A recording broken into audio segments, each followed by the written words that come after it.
Monsieur le ministre des Sports, maire de la commune de Treichville, Monsieur le secrétaire général adjoint de la présidence de la République, Philippe Seré-Feld et Tiritano, Monsieur les conseillers à la présidence de la République sont nombreux ici, je les vois. Ne croyez pas que c'est une activité accaparée par la présidence. J'apprécie donc leur participation et je vous dirai pourquoi. Cher jeune frère, Joël Madou Kentala, président de la République et président du comité d'organisation de cette manifestation. Chers jeunes frères, cadres du secteur public et du secteur privé, président de toutes les associations qui ont eu à réfléchir sur différents thèmes et dont les résultats nous ont été délivrés tout à l'heure, je voudrais donc vous saluer tous pour votre présence cet après-midi. Alors, j'ai été invité, ce que l'on m'a dit, était qu'il fallait que nous puissions réfléchir ensemble sur la problématique de l'Ivoirien nouveau.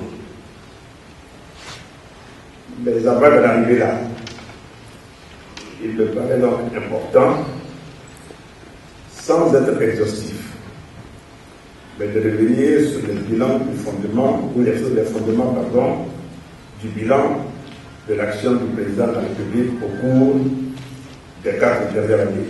Parce que malheureusement, pour les raisons que vous savez, il a pu gouverner que de 2011 à 2015. Donc 4 ans au lieu de 5 ans par an. En 2010, lorsqu'il s'est présenté à ses compatriotes, il a indiqué qu'il avait pour son pays et pour ses compatriotes 2 grandes ambitions. Une ambition d'amélioration des conditions de vie de ses compatriotes. Et une autre ambition importante, création d'emplois, notamment pour les jeunes, et de manière plus générale, l'amélioration des revenus des Ivoiriens. Je vous l'ai dit sans entrer dans les détails.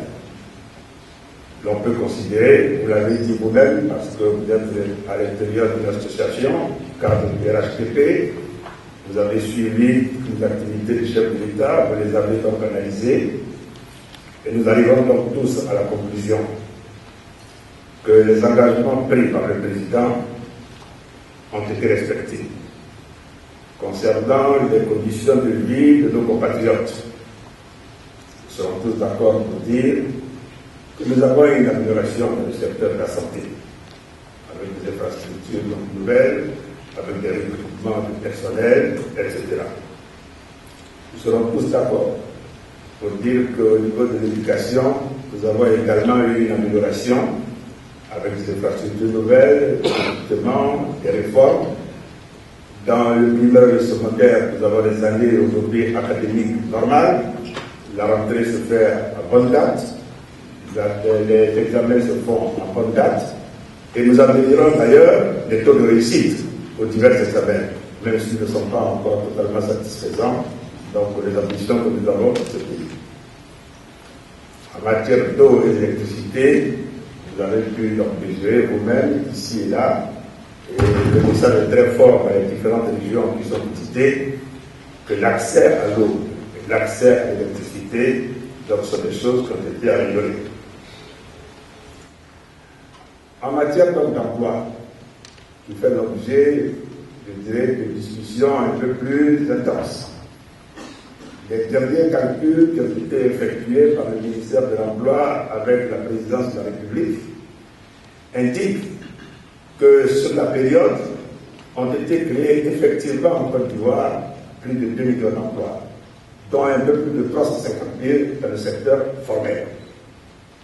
Le reste est dans les emplois créés soit dans le secteur de l'agriculture, c'est l'agriculture, donc comme vous le savez, qui est en plein dynamisme, et le ministre de l'Agriculture récemment a eu l'occasion de nous indiquer tout ce qui se passe dans ce secteur, et nous pouvons être fiers de dire que la Côte d'Ivoire occupe la place qu'elle occupe, c'est-à-dire première au niveau de la production de nombreux productions agricoles. Donc, dans le secteur de l'agriculture, de nombreux emplois ont été créés, mais aussi dans les secteurs considérés comme informels, mais qui occupent et qui procurent des revenus. Parce qu'au total et à la fin, c'est que les ménages aient des revenus pour pouvoir faire face à leurs dépenses quotidiennes de santé, d'éducation, etc. Nous pouvons donc dire, sans nous tromper, qu'au niveau de ce bilan, le bilan donc est positif, vous l'avez dit vous-même.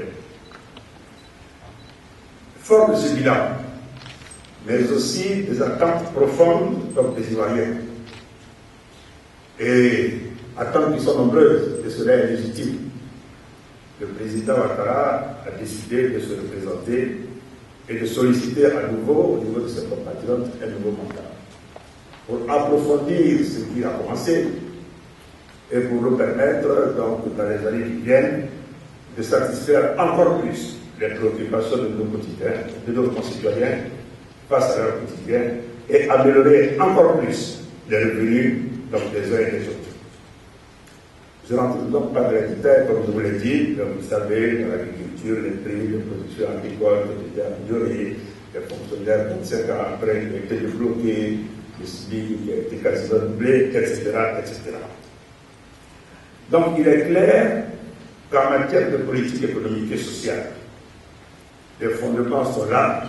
Le président a démontré qu'il sait le faire, qu'il peut le faire, qu'il peut créer l'équipe pour le faire. Mais aujourd'hui, nous sommes devant une grande question. Il faut pouvoir inscrire toute l'action du chef de l'État dans la durée et la rendre pérenne.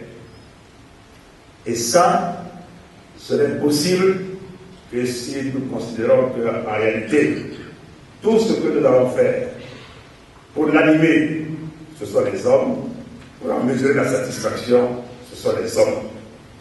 Au bout donc de toute cette action, il est apparu clairement que pour pérenniser l'œuvre du président de la République, pour faire en sorte de manière irréversible, notre processus de développement qui est entamé puisse se poursuivre, pour faire en sorte que la Côte d'Ivoire, demain, puisse compter donc, dans les grandes nations et y maintenir donc, sa place. Ce ne sera pas seulement 10 ou 15 ans. Il faudra que cela s'inscrive dans la durée.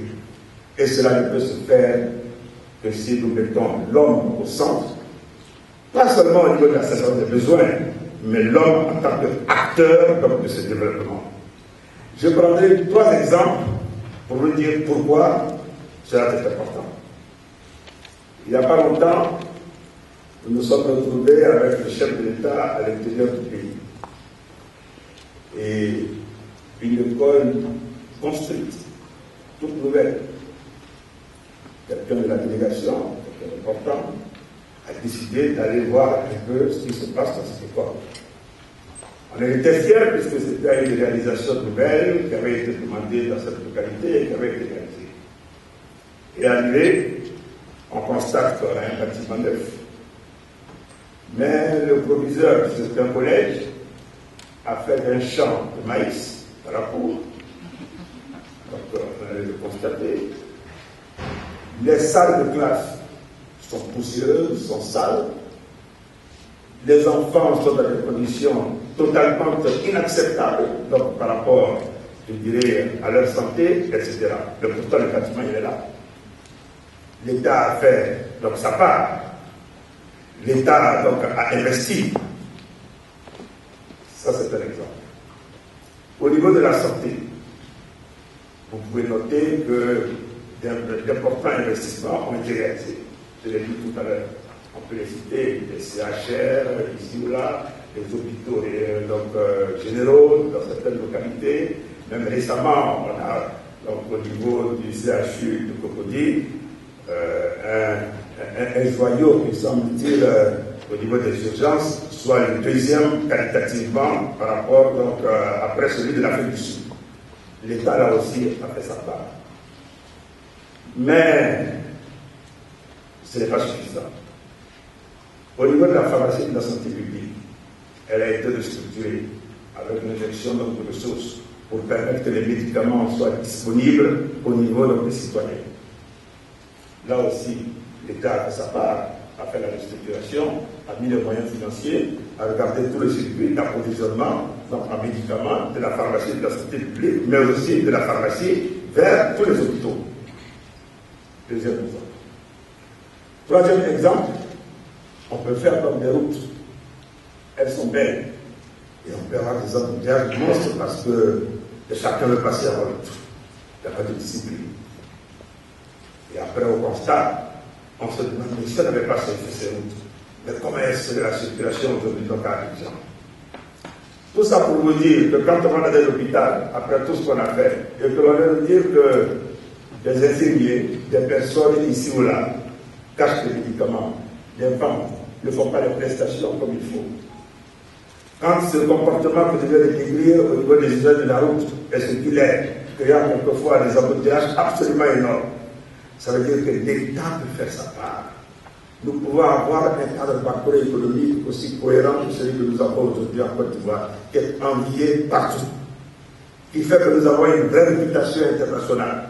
Quand nous allons sur les marchés internationaux aujourd'hui et que nous décidons d'aller donc emprunter pour tel montant, les offres que nous avons sont 5, 6, 7, 8 fois supérieures à ce que nous sommes allés demander. Pour ce pourquoi nous sommes allés sur le marché. Nous avons des agences de dotation qui disent, ah oui, voici la Côte d'Ivoire est gérée économiquement dans les meilleures conditions. Nous avons au niveau du World Economic Forum une déclaration qui indique que nous avons fait des progrès énormes, que notre économie est aujourd'hui une économie compétitive. Nous avons gagné des points, je crois que c'est 24 points. Nous sommes aujourd'hui dans le monde de la 91e économie en termes de compétitivité et la 8e dans l'Afrique subsaharienne. Oui, tout ça est vrai. Nous avons au niveau de notre qui nous indique en matière de gouvernance, notre pays est l'un des pays qui a fait le plus de progrès récemment. Nous avons au niveau du climat des affaires, en saluant le CPC au passage, oui, là aussi, l'année dernière, on nous indiquait que notre pays a fait le plus de réformes, et parmi les pays qui ont fait le plus de réformes dans le monde, les 10 pays les plus réformateurs. Mais lorsqu'on a ça, un cadre macroéconomique de cette nature, un climat des affaires, donc des hommes et des femmes à la tête avec le président de la République, donc un homme comme Alassane Ouattara, les qualités ne sont plus à découvrir ou à expliquer, tout le monde les connaît, en Côte d'Ivoire comme à l'extérieur. Quand on a tout ça, c'est après à chacun de nous, à chacune de nous de faire en sorte que nous puissions en tirer le plus grand bénéfice pour la satisfaction des besoins de nos compatriotes. C'est cela. Et c'est parce qu'il faut cela que le président de la République a dit, je vous ai dit que si c'est rechercher de l'argent et réaliser un programme, c'est mon métier, je sais le faire. Il a dit en 2010, il a réalisé en 2015. Il fera toujours sa part. Il saura choisir les hommes et les femmes qu'il faut pour faire le travail. Sa réputation, elle est là. Son carnet d'adresse est là. Il fera toujours sa part. Voyez-vous, en matière de diplomatie, qui est, comme on dit de manière traditionnelle, un domaine réservé du chef de l'État. Comme là, il y a peu d'intermédiaires entre lui et le résultat, mais la Côte d'Ivoire a la réputation qu'elle a sur le plan international. Mais pour que chaque Ivoirien considère qu'il est bien soigné, pour que chaque Ivoirien considère qu'il est bien éduqué, pour que cela se passe, là les intermédiaires sont nombreux. Il y a le président, il y a le gouvernement, il y a les directeurs, il y a les chefs de service, etc. Il y a après donc chaque fonctionnaire, etc. Et c'est là que l'Ivoirien nouveau doit être.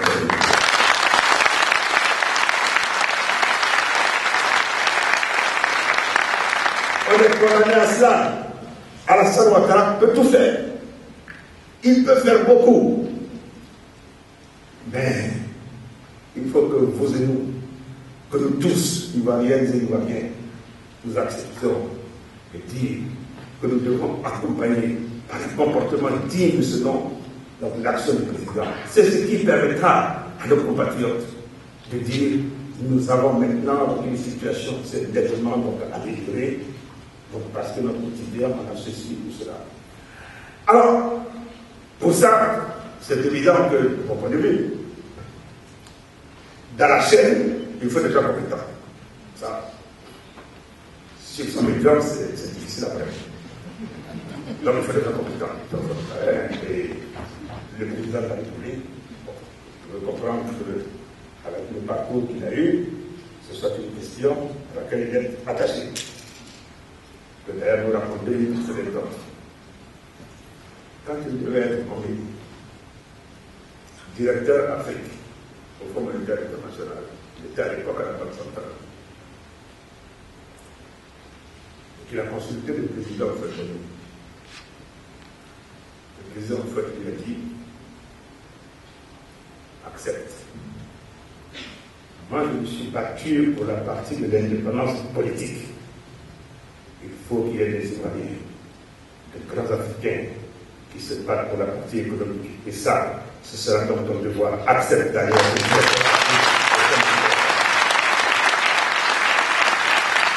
Donc la compétence, elle est la base.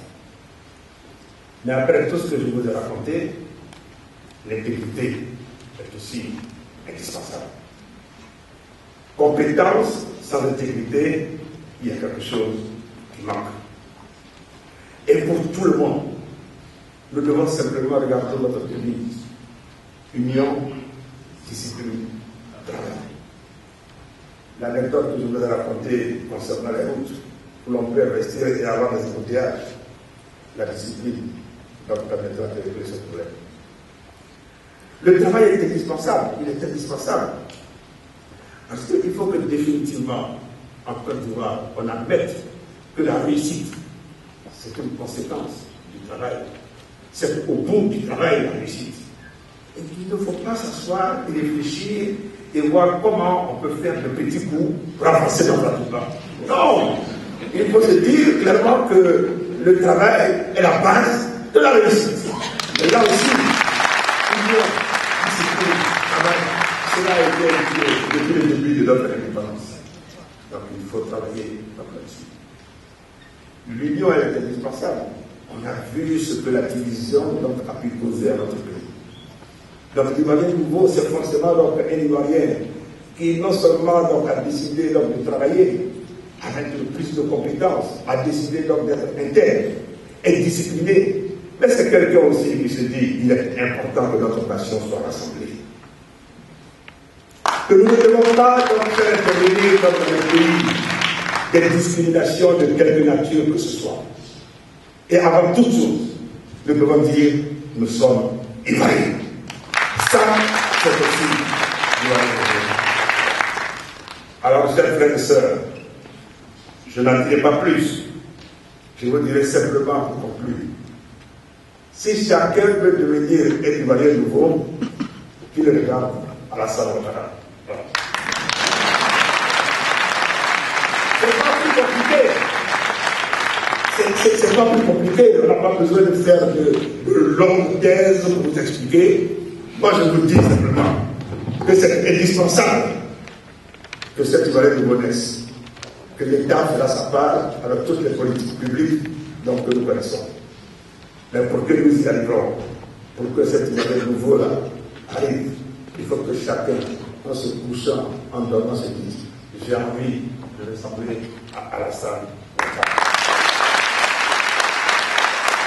Et pour terminer sur ce point, je me rappellerai toujours quand en 2010, nous nous retrouvions au congrès du PDCI à Yamoussoukro. Après ce discours donc mémorable, certains s'en rappellent, je suis sûr que la Michel s'en rappelle. Et quand il avait fini donc, de faire son discours au moment du parterre, je me souviens à l'époque, tout jeune, et mon patron s'appelait Philippe Eiffel, et je suis son patron aujourd'hui.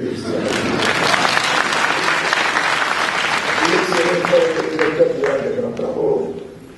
Et bon, dans le cadre des travaux du comité ministériel, en 90, au congrès du PDCI en 90, en octobre 90. 90. Je parlais même de date du 5 octobre, je parlais de ce 5 octobre. Mais avant ça, donc le président était là, dans la commission que vous savez, avec les difficultés que la commission connaissait, et avec l'appel qui avait été fait par le président Fagboni. C'est dans ce cadre que les grands travaux qui étaient attachés à la candidature, donc il a travaillé donc, avec le premier ministre à l'époque. Donc, nous observions. Je me souviens toujours, je disais qu'après son discours mémorable, les cadres à l'époque, qui avaient votre âge, couraient pour aller lui serrer la main. Parce que tous ceux qui avaient un peu de compétences se disaient, oh là là, on va trouver donc un modèle. Et puis en disant Dieu, que Dieu fasse ce que Dieu doit faire.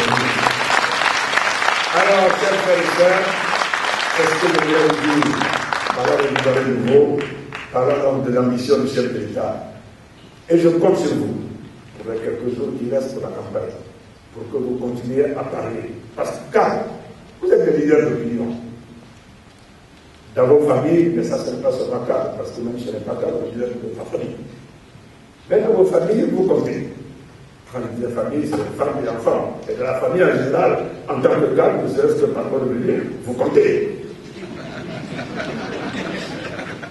Faites un bon usage, dans le sens où, puisque les gens viennent vous voir, expliquez-leur pourquoi il faut voter à l'Assemblée nationale, pourquoi il faut se mobiliser le 25 pour aller voter à l'Assemblée nationale. Vous avez dans vos villages, et les gens de vos villages, je suis sûr, vous sollicitent, vous sollicitent tout le temps. Expliquez-leur aussi pourquoi le 25 octobre, ils doivent sortir massivement pour aller voter à l'Assemblée nationale. Sans faire de la politique dans l'entreprise ou dans les services publics, dans les limites de ce qui pourrait apparaître décent. Expliquez aussi à ceux qui travaillent avec vous que le 25 octobre prochain, il faut aller voter pour l'Assemblée nationale. J'ai eu coutume de dire à certaines personnes que le dégât causé par l'ancien régime à notre pays, il y a la partie visible au plan des infrastructures, donc quand nous avons hérité de tout cela, lorsque le président donc, a pris donc, le pouvoir, il est arrivé donc, aux affaires. Mais la partie, je crois, qui n'a pas été suffisamment mesurée par tous les Ivoiriens en termes de dégâts causés par l'ancien régime avec Gbagbo, c'est justement tout ce qui a été fait par ce régime pour qu'il n'y ait plus de repères en Côte d'Ivoire. C'est de mon point de vue l'une des choses les plus graves qui est arrivée dans la Côte d'Ivoire. Nous avons eu une rupture complète en ce qui concerne donc, les repères.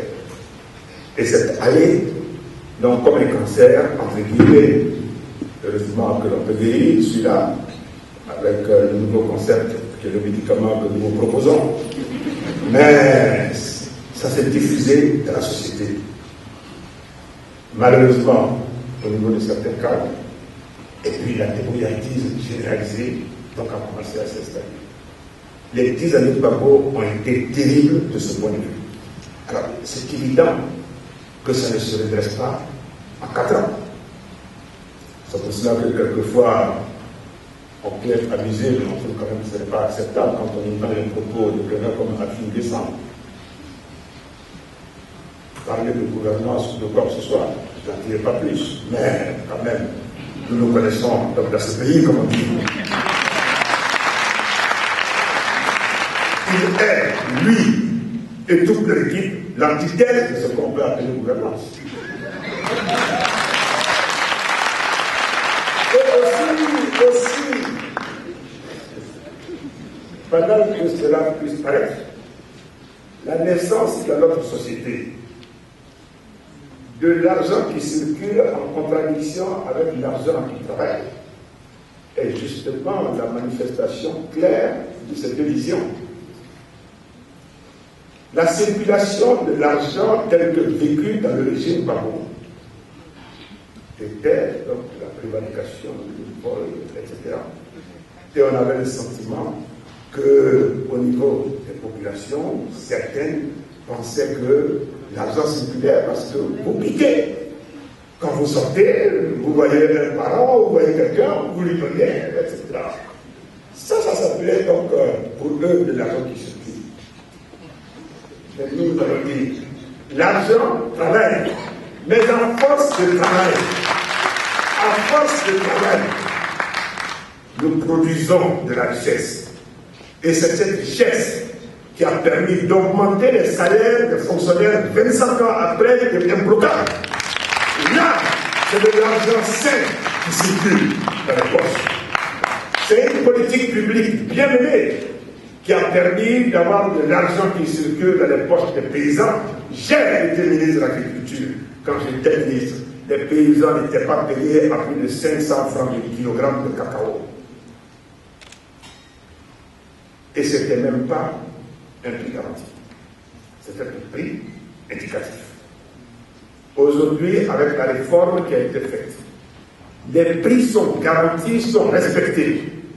Et nous sommes, depuis l'arrivée du président de la République, passés de 725 à 850 et à 1000 francs aujourd'hui. Ça, c'est de l'argent qui, après le travail, circule dans les poches de nos paysans. Alors, pour vous dire, ceux dont vous parlez, ce sont nos frères. La seule chose que le régime passait à trouver à faire pour eux, c'est de les instrumentaliser. Notre travail à tous, à vous aussi, jeunes cadres, c'est d'expliquer tous les jours à ces jeunes frères qu'il y a une alternative pour eux à la vie. Ils ne sont pas condamnés à être instrumentalisés et à faire de mauvaises choses. Et le gouvernement est prêt à les accompagner. Plusieurs programmes ont été mis en œuvre pour cela, mais c'est évident qu'en 4 ans seulement, ce n'est pas possible de le faire. Prenons la bonne direction. Face à ce genre de questions, la première chose, c'est de prendre la bonne direction. Et d'avoir une bonne tangente à l'origine pour que la courbe puisse aller le plus loin possible. Ça, c'est important. Ça me paraît extrêmement important. Pour la question du service civique, mais ce sera instauré. Dans les éléments du programme du président, il est prévu de réinstaurer et d'insister sur ce service civique. Ce service civique est un accompagnateur naturel de l'Ivoirien nouveau. Il faudra qu'à l'école, on est plus jeune, donc un certain nombre de valeurs soient inculquées. Et il faudra que dans la société, donc aussi pour les moins jeunes, donc que nous puissions tous les uns et les autres et s'encadrer, que les communes fassent des choses, etc. C'est un travail collectif. Voilà, chers amis. Alors, c'est la question de la corruption. Je vous ai dit tout à l'heure que l'une des plus grandes causes, au point de vue du régime précédent, c'est la manière dont les Ivoiriens, pendant une dizaine d'années, ont été façonnés. Et où, je vous disais, ça n'apparaissait plus clairement pour les gens qu'il faut travailler pour bien gagner sa vie. Je considère que ce phénomène s'est fortement amplifié dans ce régime précédent. Je dis, en 4 ans, vous ne pouvez pas donc l'éradiquer, mais vous pouvez prendre donc la bonne direction qui permet d'espérer donc l'éradication de ce mal au niveau de cette société. Des mesures concrètes ont déjà été prises. La haute autorité pour la bonne gouvernance qui a été créée est confiée donc à quelqu'un d'extrêmement responsable et respecté dans la Côte d'Ivoire. Je parle du Premier ministre Seydou Eliman Diarra. C'était un message fort. De haut en bas, le travail est en train de se faire. Vous savez, quand on dit à tous ceux pour lesquels on demande de déclarer un patrimoine, et nous en faisons partie, que vous le déclarez. Et que quand vous sortez de vos fonctions, vous faites une nouvelle déclaration. Et que si il y avait un problème vous concernant, on peut ouvrir et puis regarder l'évolution de votre patrimoine entre Ça fait de l'effet, je peux vous dire. Ça fait de l'effet. Ça fait de l'effet. Alors, je crois que nous sommes là, dans la bonne direction. La rigueur, donc, à la matière, sera de plus en plus forte. Les sanctions, c'est évident, seront de plus en plus fortes. Et je vous dis que nous avons hérité d'un pays. Et moi, à titre personnel, j'ai vu quelquefois le président prendre un certain nombre de décisions par rapport donc, à des sanctions peu connues peut-être. Mais je sais ce qu'il pense de ça. Je peux vous dire, faites-lui confiance. C'est un problème qui a été contenu donc, lors du premier mandat. Ça aurait pu être pire compte tenu de l'Ivoirien que nous a laissé M. Laurent Gbagbo. Ça aurait pu être bien pire, je peux vous le dire. Si c'était dans les proportions ou si ça avait évolué dans la traîne que nous avait laissé Laurent Gbagbo, le gouvernement n'aurait jamais pu avoir les résultats qu'il a aujourd'hui. Tellement la déperdition des ressources allait être telle qu'on n'aurait jamais pu réaliser tout ce que nous avons réalisé. Parce qu'il y a quand même une corrélation. Vos ressources, si l'on considère que les administrations, notamment fiscales, font telle ou telle chose, l'immensité de vos ressources ou l'importance de vos ressources est un indicateur de la mesure, je dirais, de la déperdition. Mais là, je considère que le phénomène a été contenu grâce à plusieurs ministres et je voudrais saluer ici l'action nécessaire. Sachez qu'à ressources propres, les aides fiscales de l'État, nous sommes passés d'environ 2 000 milliards en 2010 à plus de 3 000 milliards cette année, ou pour l'année prochaine 2016. Plus de 50% d'augmentation de nos ressources propres. Si ce n'était pas contenu, jamais on n'aurait pu avoir ça. On aurait stagné. Alors, ça veut dire il y a des choses à faire. Le président a déjà dit, quand il a rencontré le patronat, donc tout son engagement pour régler ce problème. Mais 10 ans de Gbagbo, ça ne se règle pas en 4 ans. Et nous sommes dans la bonne direction. Nous sommes dans la bonne direction. Et croyez-moi, ce sera un problème qui sera réglé dans ce pays et nous aurons une efficacité au niveau de notre économie.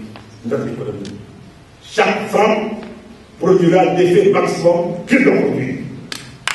C'est ça que nous devons faire. Le franc que nous allons dépasser sera le plus efficace. C'est ça l'orientation. Et c'est à ça que le président a décidé de travailler. Mais, comme toujours, tout ce que nous faisons dans la vie, nous devons avoir la mesure de l'absolu et la mesure relative. Il ne faut jamais perdre de vue.